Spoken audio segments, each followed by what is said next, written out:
Williamson. Speaker, I'm delighted to take a quick call in this statute amendment bill, and I only want to focus on the one issue for which a lot of my time was consumed, and that was the issue that arose 3 years ago now, I'd say, out of the city of Wanganui, where a lot of my ancestry, the Williamson family, all came from, and there's a road as you leave Martin heading into Wanganui called Williamson Line. So I had almost a conflict of interest, because I had a lot of aunties and uncles who lived in the area, and they were pretty angry on one side of the debate. And when I met with local iwi and talked it through, they were pretty strongly minded on the other side of the debate, that Wanganui had actually had an H in it for a long time. The electorate that Chester Burrows represents got an H in it. Chester Burrows represents has an H in it. The river has an H in it already, but the town doesn't. And the iwi showed me a lot of historic documents, and I even found a book written by quite a 3 or 4 back generation ancestor of mine from the Williamson School, for better or worse, talking about when they arrived in the area, and they spelt the whole place with an H back then. Even the local newspaper had an H, the Wanganui. So what seemed to me was like this was a huge issue. There were locals that were almost going to secede from the union if we put an H in, and there were the local iwi and others who believed that the H was absolutely that vital to go in, even though the local iwi with their pronunciation don't pronounce it as an F when it's pronounced WH. Those of you who have heard Tariana Turia speak in the House, she'll call it wānau, whereas most Maori I hear call it whānau. It's just the way that the pronunciation goes in Wanganui.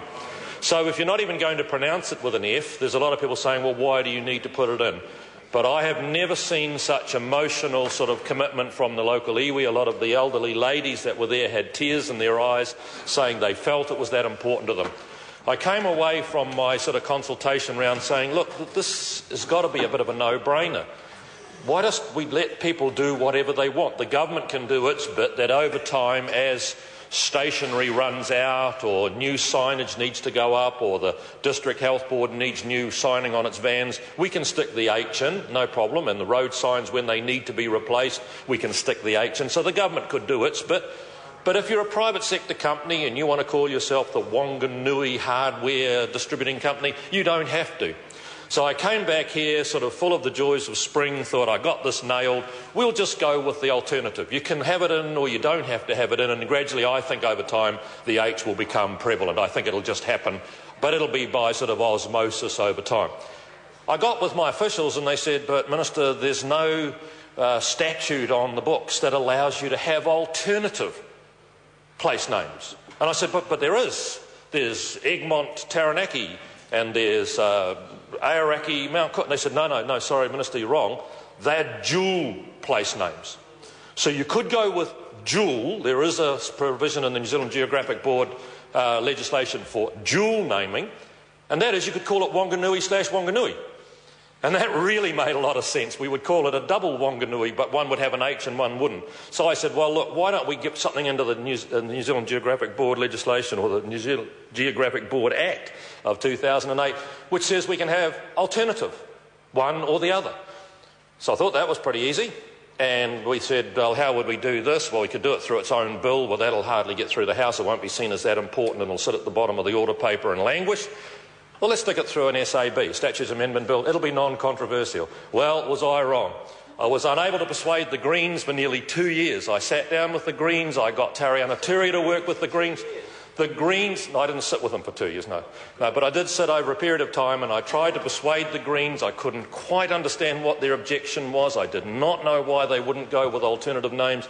And the good news, sir, is the Greens have now come on side, and as they have to for a statute amendment bill, because for those thousands or hundreds of thousands of people listening to the radio this morning on this show, you need to know that for a statute amendment bill to go through this place, it has to have universal agreement, unanimous agreement. If anyone disagrees, it doesn't get through.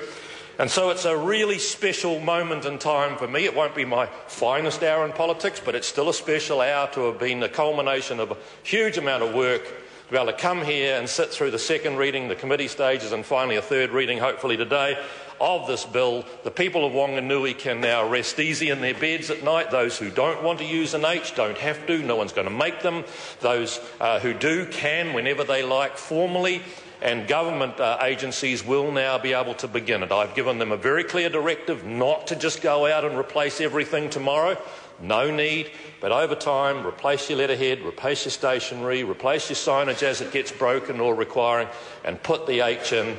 And now the river, the electorate, and finally actually the place name will have the coherence that I think locally we wanted. Mr Speaker, thank the House for the time.